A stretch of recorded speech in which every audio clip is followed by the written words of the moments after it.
గతంలో ముఖ్యమంత్రి రేవంత్ రెడ్డి అన్నాడు, నాయకులు ఎన్నికలు అయిపోయినాయి, కార్యకర్తలు ఎన్నికలు వస్తున్నాయి. రేవంత్ రెడ్డి ముఖ్యమంత్రి కావడానికి కష్టపడ కార్యకర్తలు అందరినీ గెలిపించుకునే ప్రయత్నంలో సీఎం రేవంత్ ఉన్నాడు తెలుస్తుంది. మైనంపల్లి హనుమంతన్న ఆయన ఇన్ఛార్జ్ కాబట్టి సార్ గతంలో కేటీఆర్ చేసిన తప్పుకు అన్న మల్కాయ్లో మేము కార్పొరేటర్ ఓడిపోయినాం కానీ లేకపోతే మల్కాజ్గిరిలో అన్నకి ఈ రోజు ఫుల్ హ్యాండ్ ఇచ్చేస్తే 16 సీట్లు అత్యధిక మేరతో అన్న గెలిపిస్తాం. మీకు మైనస్ అవుతుందేమో కదా, మళ్ళీ ఆయన మొత్తం అంత తిరిగితే మేము చూసినప్పటికీ హనుమంతన్న టీడీపీలో వచ్చిండు. టీడీపీ 10 ఏళ్ళ అధికారంలో ఉంది. తర్వాత టీఆర్ఎస్కి వచ్చిండు. టీఆర్ఎస్ కూడా 10 ఏళ్ళ అధికారం ఉంది. ఇప్పుడు అన్న కాంగ్రెస్లోకి వచ్చిండు. కాంగ్రెస్ కూడా 10 ఏళ్ళు ఖచ్చితంగా ఉంటుంది అధికారంలో. మొత్తానికి ఆయనే మల్కాజ్గిరిలో ఓడిపోయినట్టు. ఆయన నార్మల్గా కార్యకర్తల పైన మాట్లాడడం, సీరియస్ అవ్వడం,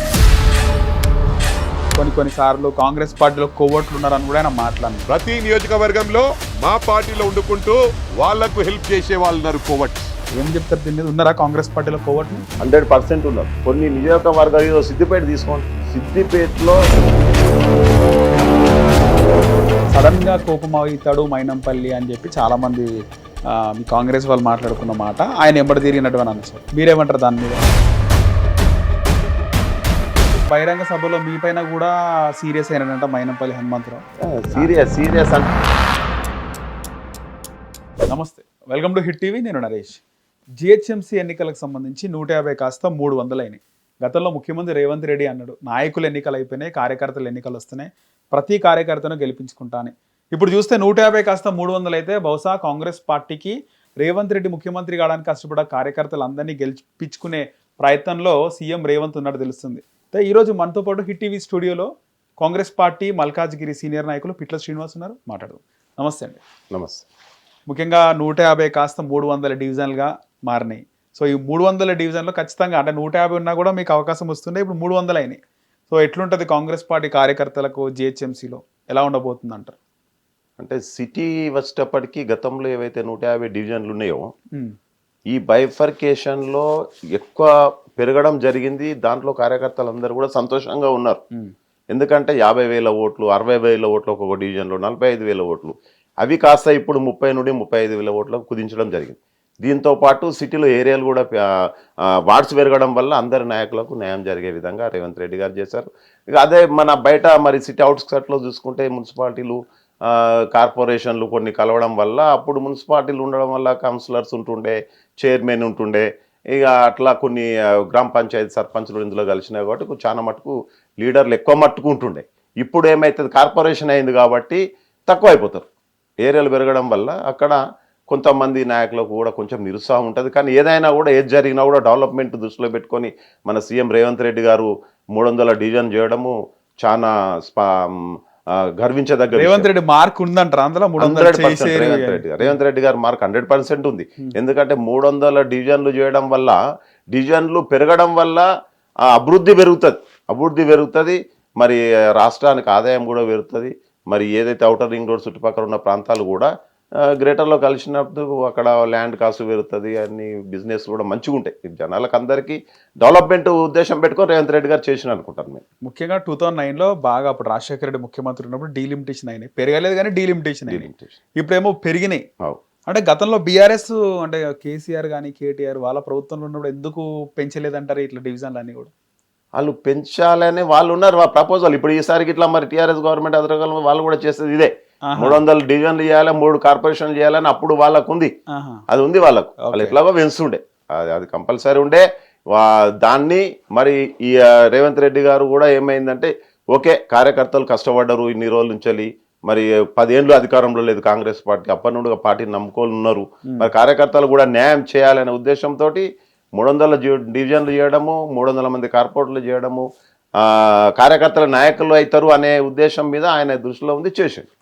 ఇప్పుడు చూసుకుంటే మీరు మల్కాజ్గిరిలో 9 కాస్త 16 అయినాయి.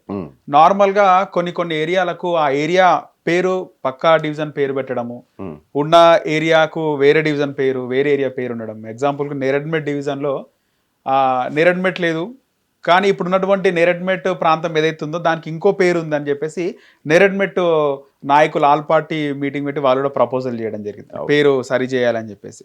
ఇప్పుడు మీరు ఉంటున్నటువంటి వినాయక్ నగర్, మీరు గతంలో ఏదైతే పనిచేస్తున్నారో ఆ వినాయక్ నగర్ కూడా సఫిల్గూడ డివిజన్ లో ఉంది. అవు. మొన్న ఎమ్మెల్యే రాజశేఖర రెడ్డి కూడా మాట్లాడడం జరిగింది. మీరేమంటారు దీనిపైన?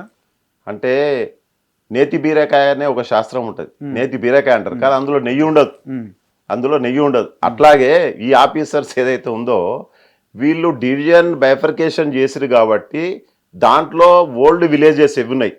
నేరన్బెట్ ఉంది, నేరన్బెట్ డివిజన్ లో నేరన్బెట్ ఉందా లేదా అని అవగాహన లేదు వాళ్ళు. నేరన్బెట్ డివిజన్ ఉంది కానీ అది పక్క ఏరియాలో వెళ్ళిపోయింది. వినాయక్ నగర్ డివిజన్ ఉంది, అది సఫిల్గూడ ఏరియాలో వెళ్ళిపోయింది. అంటే వాళ్లకు ఖచ్చితంగా అవగాహన రహితంగా ఏదో వాళ్ళు చేసిరు కానీ కరెక్ట్ కాదు. అందరూ పాత విలేజెస్ వాళ్ళు ఎవరైతే ఉన్నారో కూడా అందరూ కూడా అక్కడ పుట్టి పెరిగిన వాళ్ళందరూ కూడా మరి మాకు నేరన్మెట్టు డివిజన్ ఉంది, మా ఊరు నేరన్మెట్టు, మా నేరన్మెట్టులో నేరన్మెట్టే లేదు, డివిజన్ లేదు, పక్క దాంట్లోకి వెళ్ళిపోయింది కానీ బాధ ఉంటుంది. కానీ అది మాత్రం చాలా వ్యతిరేకత ఉంది జనాలలో. స్థానికంగా పుట్టి పెరిగిన పెద్దవాళ్ళకి అందరూ కూడా అరే మా డివిజన్ నేరన్మెట్ అంటారు, మేము సఫిల్గూడలో ఉన్నాము, ఇది కరెక్ట్ కాదు, మా డివిజన్ మేమున్న బస్తీ పేరు నేరన్మెట్ డివిజన్ ఉంటే నేరన్మెట్లో ఉండాలి అనేది ఉద్దేశం ఉంది చాలా మందికి. అట్లాగే చాలా వినాయక నగర్ అట్లాగే జరిగింది, వినాయక నగర్ అట్లాగే జరిగింది, మరి నేరన్మెట్ అట్లాగే జరిగింది, అల్వాల్లో అట్లా జరిగింది.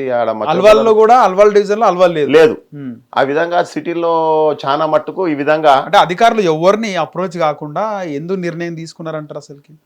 అంటే నిర్ణయాలు అనేటివి ఏమైపోయినాయి అంటే ఆ ఏరియాను వాళ్ళు కూర్చొని బైఫర్కేషన్ చేసేటప్పుడు టైం లేకుండా టైం లేదు, మరి వాళ్ళకి ఏముందో కానీ వాళ్ళకు అవగాహన అంటే వాళ్ళ బస్తీల పేర్లు ఏవో ఉండి ఇప్పుడు వాళ్ళందరూ పాత కార్పొరేటర్లు కానీ ఎమ్మెల్యేలు కానీ కూర్చోబెట్టి ఏ విధంగా బైఫర్కేషన్ చేయాలనే డిస్కషన్లో వాళ్ళకి ఆలోచన ఉంటుంది.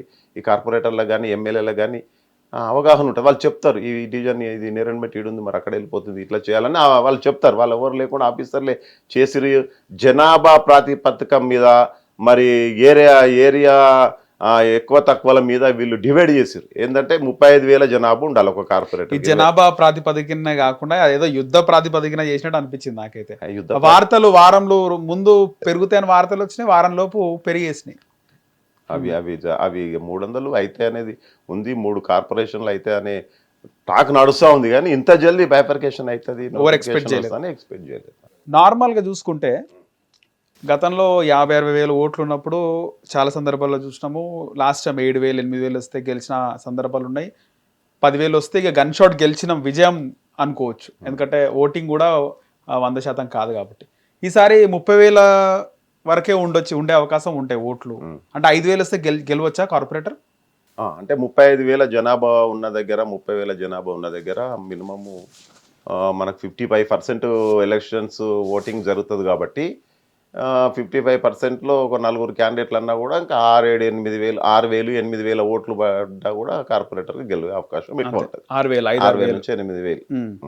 సో ముందు నుంచి ప్రజల్లో ఉన్న వాళ్ళకి గెలుపు ఈజీగా ఉంటుంది, సులభంగా అవుతుంది. సో మీరు ముందు నుంచి కూడా వినాయక్ నగర్ డివిజన్ ప్రజల్లో ఉన్నారు. గతంలో మీ మిస్సెస్ పనిచేయడం, తర్వాత పోటీ చేయడం టీడీపీ నుంచి, ఇప్పుడు మళ్ళీ పోటీకి సిద్ధంగా ఉన్నారా? సిద్ధంగా ఉన్నారా? ఉన్నాం, 100% పోటీ సిద్ధంగా ఉన్నాం. మాకు 100% ఉన్నాం. అవకాశాలు కూడా మంచిగా వచ్చినాయి. మరి ఆడ మల్కాజ్గిరిలో గతంలో 6 డివిజన్లు ఉంటుండే, ఇప్పుడు మాకు 6 అంటే 10 డివిజన్లు అయినాయి. మల్కాజ్గిరి కాన్స్టిట్యున్సీ లో మొత్తం 9 డివిజన్లకు ఇప్పుడు 16 డివిజన్లు అయినాయి. అంటే అల్వాల్లో 3 ఉంటే 3టికి 3 పెరిగినాయి. అల్వాల్లో 6 అయినాయి, మల్కాజ్గిరిలో 10 అయినాయి. ఇప్పుడు మా గౌరవ ఎమ్మెల్యే, మాజీ ఎమ్మెల్యే గారు మైనంపల్లి హనుమంతన్న గతంలో కూడా మరి అందరికి నేను న్యాయం చేస్తా, పార్టీని నమ్ముకున్న వాళ్ళు నా ఎంబడి ఉన్న వాళ్ళందరూ కూడా నేను న్యాయం చేస్తా, మరి సీనియర్లను జూనియర్లను చూసి నేను అందరికి అవకాశం కల్పిస్తా అన్నాడు.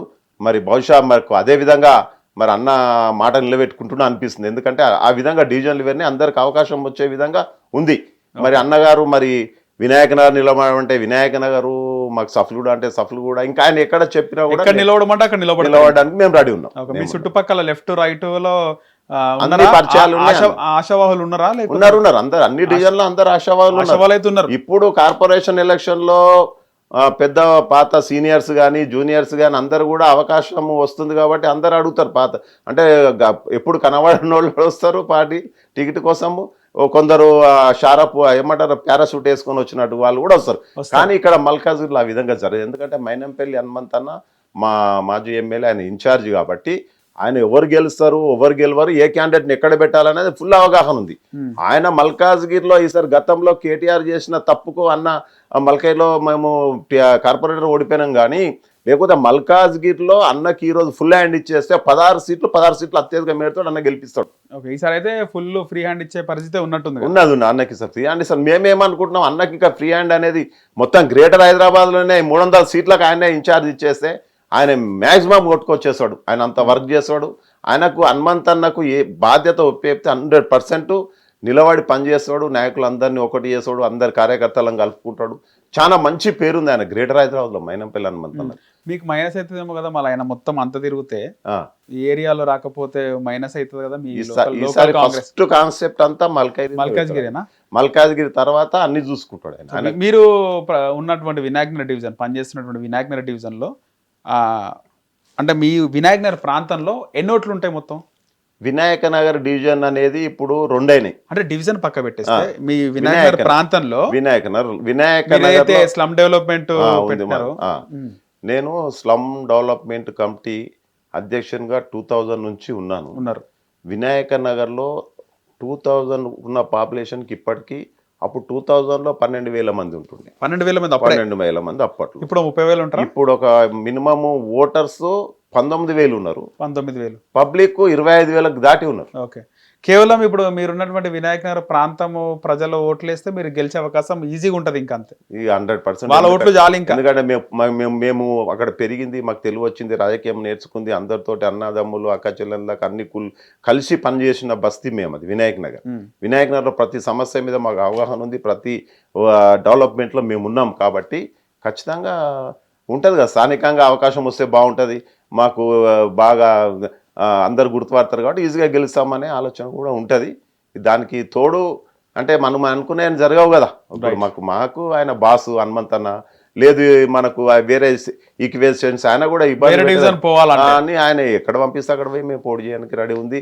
ఆయన మాకు ఏడ నిలబెట్టినా మాకంటే ఎక్కువ బాధ్యత కూడా అన్న తీసుకుంటాడు. ఎందుకంటే ఎప్పుడు కూడా ఆయన ముందు నిలబడంటే ఏ క్యాండిడేట్ ఇంతవరకు ఓడిపోలే. అన్న ఎవరికైతే సపోర్ట్ చేసిండో మేము చూసినంత వరకు 100% సక్సెస్.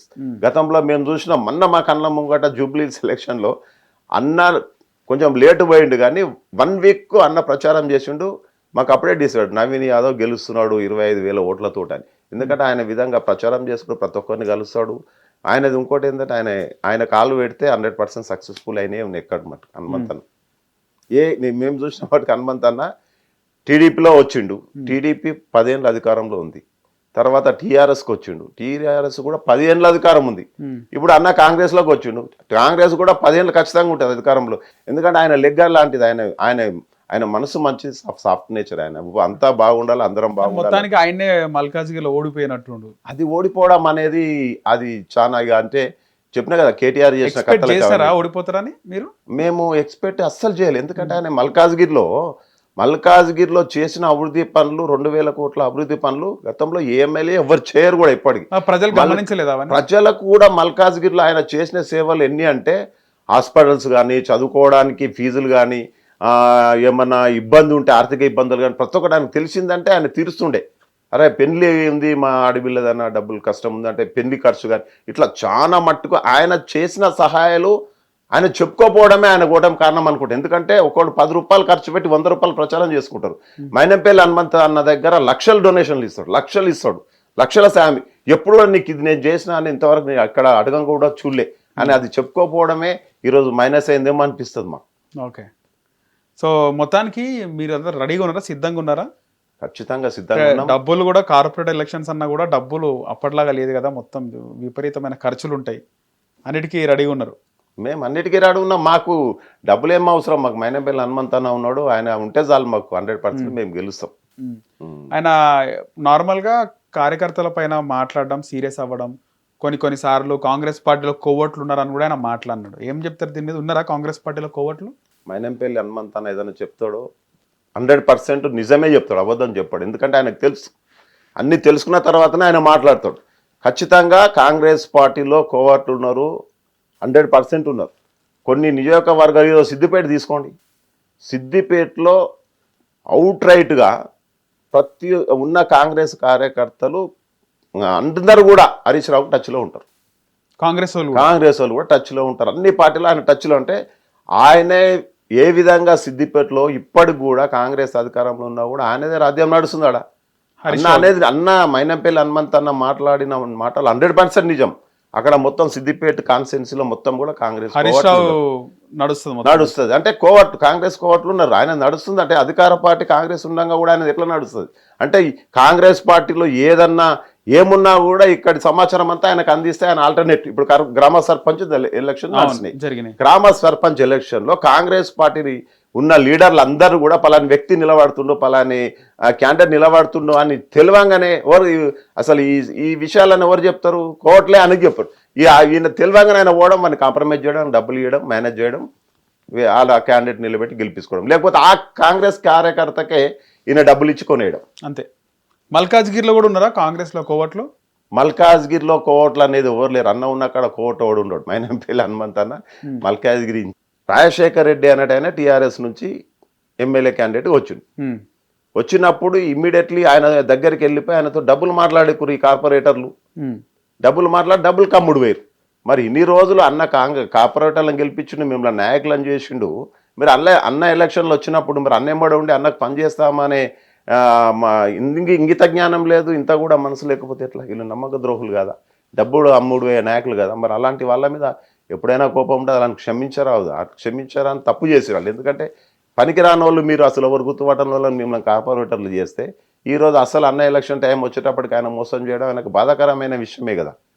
కాబట్టి ఆయనకు బాధ ఉంటుంది. కొంతమంది అంటే ఒక పేరు చెప్పొద్దు కానీ ఒక కార్పొరేటరు ఓడిపోయినాక కూడా అక్కడ సమీప బీజేపీ అభ్యర్థి చేతిలో ఓటమి పాలు అవుతుంటే కూడా ఆయన నిలబడి గెలిపించిండు, నిలబడి ఓడిపోయే క్యాండిడేట్ని ఆ రోజు కౌంటింగ్ రోజు కూడా అడ్డంగా నిలబడి గెలిపించిండు, కార్పొరేటర్ చేసిండు అని కూడా కొంతమంది మాట్లాడుతున్నారు. నిజమేనా అది? ఎవరు బీజేపీ కార్పొరేటర్ గెలిపించిండని? బీజేపీ కదా, బీఆర్ఎస్ కార్పొరేటర్. బీజేపీ స్వింగ్లు ఉన్నప్పుడు ఒక బీజేపీ కార్పొరేటర్ గెలిచేదే కానీ అక్కడ కౌంటింగ్ హాల్లో నిలబడి గెలుపు కారణమైండు మైనంపల్లి హనుమంతరావు. అట్లేం లేదు. క్యాండిడేట్ ఎవరు గెలుస్తారు అనేది ముందుగానే తెలుసు. కాకపోతే ఏదైతే క్యాండిడేట్ బీఆర్ఎస్ క్యాండిడేట్ వచ్చే ఓటింగ్ మెజారిటీ తగ్గింది తప్ప ఆడ గెలిచేది అదే క్యాండిడేట్. అట్లా ఏం లేదు, నిలబడి గెలిపించడం అనేది ఏం లేదు. ఆయన ప్రచారం చేసిండు కాబట్టి ఆయన ఓడిపోవడం అనేది ఉండదు. అట్లా తక్కువ మెజార్టీ ఎట్లా వచ్చింది, ఎక్కువ మెజార్టీ వచ్చేది చాలా తక్కువ వందలలో వచ్చింది కాబట్టి ఆయన అట్లా ఏం లేదు. ఆయన గెలిచిన క్యాండిడేటే గెలిచిండు, అన్న సపోర్ట్తో గెలిచిండు. ఫైనల్గా పారాషూట్లు వస్తే మీ పరిస్థితి ఏంది? ఒకవేళ మిమ్మల్ని డివిజన్కి పొమ్మన్నప్పుడు మీరున్న ఏరియాకే ఎక్కువగా మీకు స్కోప్ ఉంటుంది, పారాషూట్లు వచ్చి వేరే పార్టీ నాయకులు వస్తే ఏంది పరిస్థితి? ఇక పరిస్థితి అంటే ఆవిడ పబ్లిక్ నిర్ణయిస్తుంది. అంతే, ఎవరు నాయకుడు ఎవరు కాదనేది పబ్లిక్ నిర్ణయిస్తుంది కదా.